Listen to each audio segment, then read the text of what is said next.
ময়মনসিংহের ফুলবাড়িয়ায় একটি বাসে আগুন দিয়েছে দুর্বৃত্তরা। এই ঘটনায় বাসের ভেতর থাকা চালক নিহত হয়েছেন। রাত 3:15টার দিকে এই ঘটনা ঘটে।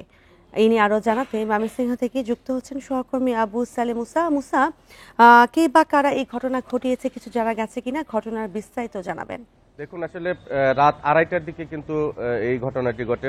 ফুলবাড়িয়া পৌর এলাকার বালুকজান এলাকায় পেট্রোল পাম্পের পাশে এই ঘটনাটি ঘটে এবং 3:15টার দিকে কিন্তু ফায়ার সার্ভিসের লোকজন খবর পেয়ে সেখানে এসে আগুন নিয়ন্ত্রণে আনে এবং ফায়ার সার্ভিসের যে অতিরিক্ত পরিচালক ইয়াসিন ইকবাল এলাকার বালুকজান এলাকায় আলম এশিয়া পরিবহনের একটি বাসে আগুন লেগেছে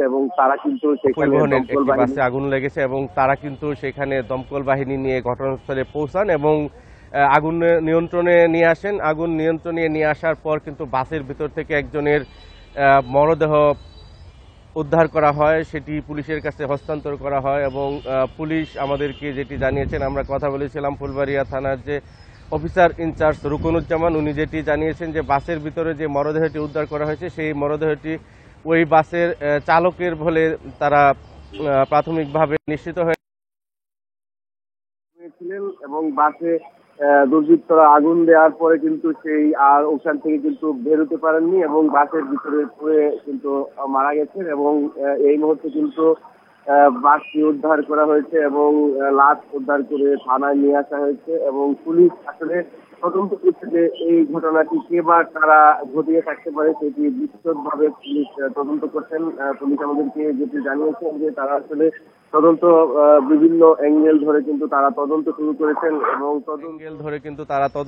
করেছেন এবং তদন্ত শেষে আসলে জানা যাবে যে আসলে কি কারণে কারা এই ঘটনাটি ঘটিয়েছেন এবং এই ঘটনার পর কিন্তু ফুলবাড়িয়াতে মানুষের মধ্যে কিন্তু এক ধরনের আতঙ্ক এবং উৎকণ্ঠা এটি তৈরি হয়েছে এবং এই যে ড্রাইভার জুলহাস মারা যাওয়াতে কিন্তু আমরা দেখেছি যে থানায় কিন্তু তার স্বজনরা ভিড় করছেন এবং একটি হৃদয় বিদারক পরিবেশের কিন্তু এখানে সৃষ্টি হয়েছে। পুলিশ আসলে বিষয়টি তদন্ত করে বের করুক, এটাই সাধারণ মানুষের প্রত্যাশা। আসলে কে বা কারা কিভাবে এই ঘটনাটি ঘটেছে এবং এই বিষয়টি কিন্তু পুলিশ তদন্ত করছে বলে পুলিশ আমাদেরকে জানিয়েছেন। ফুলবাড়িয়ার একটি বাস আগুন দিয়েছে দুর্বৃত্তরা এবং সেই বিষয়ে বিস্তারিত জানাচ্ছিলেন সহকর্মী আবু সালে মুসা।